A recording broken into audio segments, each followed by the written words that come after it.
So we're about to listen to the former Bank of England governor tell us that the UK economy is in an awful situation in this interview he did very recently on Sky News. And I thought I would just give you all a little bit of my thoughts. Now, my background, I've been on YouTube for a long time. This channel that you're watching right now is relatively new, but I've been making finance and economics-based videos for the past 5 years, and it's actually my full-time job. So I am more than happy to help bring a little bit more attention to the actual problems that the British economy is facing, rather than just jumping on the bandwagon of, saying Rachel Reeves is awful. She is awful, it's true, but it's at least useful that, you learn why she's awful and why her policies have fallen so short. So that's what we're going to do. We're going to watch this interview, and I'm just going to give you all my thoughts on what the Bank of England's saying here, and more importantly, what he isn't saying. The budget is exactly 1 month away. Last year, the Charter announced a huge increase in taxes, especially on employers. She said she wouldn't need to come back for more. The problem is that it looks like that's exactly what she's going to have to do. This week, there were more grim public finance figures, and they laid bare just how difficult things are for Rachel Reeves. Inflation is almost twice what it should be, and we're spending £100 billion a year and more just on debt interest. 100 billion a year. And what should she do? Well, let's ask the former Bank of England Governor, Lord King, whom I've already said good morning. Just how much economic trouble is the country in? Well, it's not a disaster, but it is a serious problem, and it's been the same for a long while, which is we all want to invest more. We can all come up with good ideas, but we can't invest more without saving more to finance that. We're already borrowing a lot from abroad. So as a country, we need to save more as a share of our national income. And what that means is that we have to consume less. Now, there are two ways of doing that. One is to encourage households, families to save more through savings and contributing to pension schemes. That's actually something I wholeheartedly disagree with. And I think the former governor here is so far off the mark. People saving their money actually doesn't contribute to the economy. It actually holds the economy back. It slows down the velocity of money, and it means that the money that you make, when it sits there in cash, it is not productive. Money is only productive when it is serving its role as a medium of exchange. That means that you are exchanging money for something else. Money sat in your wallet, in a bank account, or in any other form is completely useless to the economy, and it holds the economy back. Every single penny that is moving is basically promoting growth and promoting activity. It's only when we transact money that it actually helps the economy. It's this idea that the country has to save. Yes, the government should be spending less money, not so that it can sit in a bank account and just be inactive, but so it can be in people's pockets and they can spend it on what they want. The idea that the people within the country need to be saving more money, investing into pensions, sure, yeah, there's an argument for that, but in reality, that's not really going to help the British economy either. In the long run, it would, reduce the burden that the state pension is on the economy. But we're talking 20, 30, 50 years into the future like that. In reality, when we invest into a pension today, that money goes overseas to the US stock market because we have no innovation within the UK. So I wholeheartedly disagree with King there. So the last thing you want to do is to tax or discriminate against those forms of savings. But the most immediate way in which you can ensure that the country's saving as a whole goes up is to reduce the government's budget deficit. And that is the big challenge. Exactly. He's talking about the government saving with the budget deficit, not people. Would like to send to the chancellors, leave the ISAs alone. Well, there are technical issues about whether you want to give the same tax incentives to just cash investments or equity investments. Leave that to one side. The principle has to be to encourage savings. But I think the one... Yeah, again, I don't think the principle has to be to encourage savings. Encourage investing, sure, yes. But, a cash ISA actually isn't about encouraging investing. It's about, setting money aside and letting it sit there and rot where it isn't productive. So Reeves' ideas of putting a tax on cash ISAs, actually not that big a deal. What is a huge deal is the fact that she's almost certainly just going to raise income tax on the middle classes who are already carrying the brunt of the tax burden on the entire country. That's the real problem with what her proposals so far are looking like. Piece of advice I would give is she should start the budget with a very clear and honest statement about the state of the nation, state of the economy. Don't blame people for what's happened in the past. It may get cheers on the floor of the House of Commons, but what people want to hear is what is the actual state of the nation. And then not to pretend that there is one set of measures you can announce and within a few weeks or months it all comes right. See, again, there actually are a series of policies that will fix the state that the country is in. The problem is the Labour Party are ideologically opposed to fixing the country. They don't care about making us stronger. They care about pushing socialism. And it's the whole reason every single cabinet minister is a member of the Fabian Society, because their real aim is just to push our country into socialism. It isn't actually to improve us or make us richer. The idea also that Rachel Reeves is going to sit up there and take responsibility for this nonsense. The current reports are that she's going to blame Nigel Farage for this economic problem. Now, the one good thing about this is that actually the British electorate is pretty on the nose. We're pretty sharp by and whole, and no one is going to believe her when she says it's Nigel Farage's fault. She came in a year ago into power, and the country is worse off today than it was then because of her previous budget.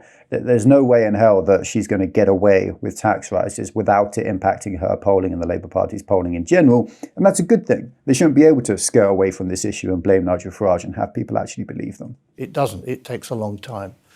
Any measure to improve the economic performance of this country would take years before it really comes through. Again, nonsense. You can slash the welfare budget by 50% overnight, and actually the finances of the economy are going to be 10 times stronger in an instant. You can, cut corporate tax rates. You can cut dividends tax. You can just reverse those non-dom changes, which have cost us money and sent countless millionaires and billionaires who used to pay millions in taxes every year out of the country. They will just come straight back. There really are just switches that we can flip which improve the state of the economy. This doesn't need to be a 10-year long, slow journey of change. She made it that much worse in a year. She could very easily make it that much better in a year as well if she wanted to. I don't think we should be pessimistic about it, because since the financial crisis, every advanced country in the world has seen a slowing except for the of United States. growth. Not just Nonsense. here, the US. in every country. Again, just not true, actually. Australia, Singapore, the US, there are many countries which have continued to thrive and get richer, where people are literally ending up with more money in their pockets at the end of each month than when they started. The UK is the opposite. Sure, Germany and France are also on the bad end. We've all failed, as all of the big European economies have failed because we're strangling our economies with regulation.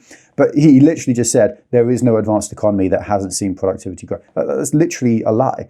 Sure, Canada's struggling a little bit, but they're doing better than us. The US is flying. You have no idea how strong the American economy is. Australia, Singapore, even South Korea with their dying demographic, and Taiwan, these other advanced economies are doing plenty well, showing you that this isn't still just about remnants of the 2008 global financial crisis. This is issues with policy, with the way our government is treating the economy and basically ignoring basic economic principles that everyone knows to be true. And now I think it's beginning to come back. So I think the medium to long-term outlook for growth is actually quite optimistic. But it won't happen next year or the next 2 years. And that is a challenge. But the fundamental problem is that just coming up with gimmicks or tinkering with the tax system, the OBR comes up with one number, which tells you by how much you have to raise taxes or cut spending. The only way to describe that is madness. This is based on an assessment of whether the ratio of our national debt to national income is right there, falling 4 years from now. Well, we have no idea. The OBR, the ONS, they're a joke. They need to literally just be deleted and completely everyone in them fired. Strip them of their jobs and start from scratch. Build real statistics agencies and offices that are capable of actually putting out accurate forecasts, because they have been grossly inaccurate for years and years on end. And also the idea that these statisticians or these, let's be honest, right, left-wing civil servants should be able to dictate policy through the government is, of course, absurd. It's one of these extensions of Blairism, whereby 25, 30 years ago, Blair basically changed the structure of our entire government so that it isn't run by politicians, it's run by civil servants who are, by and large, work-shy and left-leaning. By having a change every 6 months when the OBR reports saying you better cut spending or raise taxes by this one number. The Chancellor has been rather more forthcoming about what's in her mind than Chancellors usually are. In the old days, Chancellors used to go away into a darkened room for however long, 6 months before a budget. That's because there's never been a chancellor this unpopular before. Even during the global financial crisis, it was never quite this bad, where the entire country united around recognizing the chancellor's doing an awful job. And so they are desperate to make sure that whatever tax rises they do put forward, are received on the public's end as against the rich. So they're throwing out these leaks and ideas, which then do the rounds in the press and say, oh, maybe they'll raise income tax by 2%. Maybe they'll, scrap the tax-free ISA rules and all sorts of other things, so that they can get an idea of what polling is like before they go through with a policy. This is a government so deeply unpopular that they don't care about policy or even their own ideology anymore. They're just trying to get people back on side because they're terrified of their electoral extinction. It's quite pathetic, to be honest. This chancellor's been talking a lot, so you will have heard some sense of what she has been saying. Can you discern a plan? No, there is no plan. And that's what worries me. And this is true across a wide range of government policies. There's plenty of scope for reforming the tax system. We haven't seen a chancellor take a strategic look at the tax system for almost 40 years. It's been one kind of tinkering after another.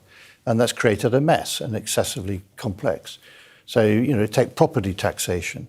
So we read in the papers this morning that maybe there'll be a wealth tax on high-value properties. But the so-called mansion tax. Yeah, but property taxes are an interaction between stamp duty, council tax, capital gains tax, inheritance tax. You don't solve that problem by just adding another wealth tax to it. That's the thing. A lot of people are getting very excited about the idea of a land value tax, which in theory is one of the best taxes to have. All taxes are bad at the end of the day. They tend to disincentivize good behavior. And the really important thing you don't want to disincentivize is investing into the economy through building a business, so entrepreneurship, and working in an economy, being an employee, having a salary. You tax people making a profit on a business, or you tax people earning an income, and you destroy the economy. But it's what we've been doing for centuries, so we just keep on doing it. Again, there has been no strategic review.